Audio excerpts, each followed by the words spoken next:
A reading from the Holy Gospel according to Luke, chapter 11, verses 15 to 26. The passage is taken from the Message version of the Bible.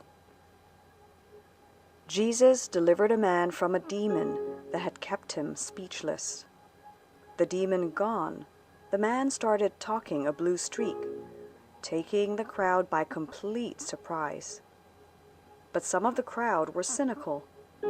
Black magic, they said. Some devil trick he's pulled from his sleeve. Others were skeptical, waiting around for him to prove himself with a spectacular miracle. Jesus knew what they were thinking and said, "Any country in civil war for very long is wasted. A constantly squabbling family falls to pieces. If Satan cancels Satan, is there any Satan left? You accuse me of ganging up with the devil, the prince of demons, to cast out demons. But if you're slinging devil mud at me, calling me a devil who kicks out devils, doesn't the same mud stick to your own exorcists? But if it's God's finger I'm pointing that sends the demons on their way, then God's kingdom is here for sure." When a strong man, armed to the teeth, stands guard in his front yard, his property is safe and sound. But what if a stronger man comes along with superior weapons? Then he's beaten at his own game. The arsenal that gave him such confidence hauled off, and his precious possessions plundered. This is war, and there is no neutral ground. If you're not on my side, you're the enemy. If you're not helping, you're making things worse. When a corrupting spirit is expelled from someone, it drifts along through the desert looking for an oasis. Some unexpected soul it can be devil. But when it doesn't find anyone, it says, "I'll go back to my old haunt." On return, it finds the person swept and dusted, but vacant. It then runs out and rounds up 7 other spirits dirtier than itself, and they all move in, whooping it up.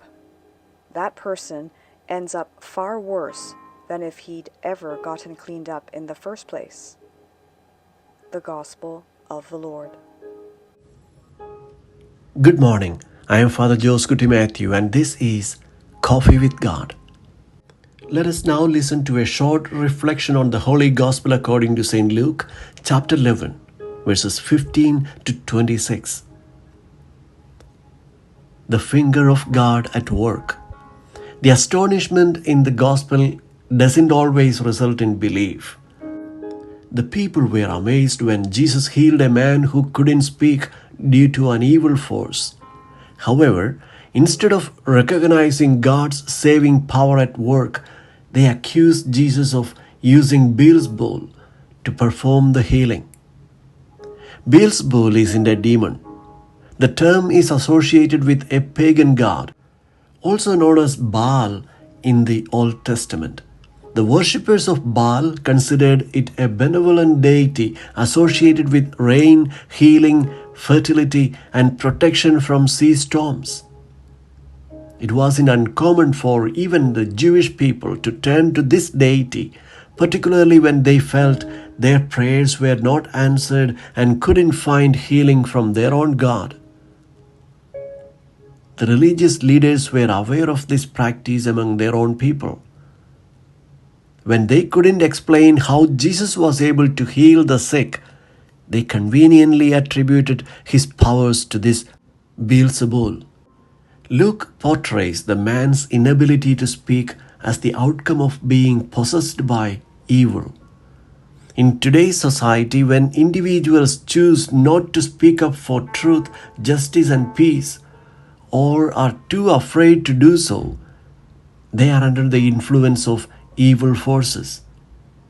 It is important for us to reflect on whether we are similarly possessed by evil forces, to remain silent and need healing by the finger of God. Despite Jesus' astonishing miracles that amazed the people, his adversaries refused to acknowledge that they were the work of God. Even though the Lord's opponents professed to have vision, they chose to behave as if they were blind. There is no one blinder than those who choose not to see. Let us pray for the gift of sight and speech, to see the truth and say the right thing at the right time.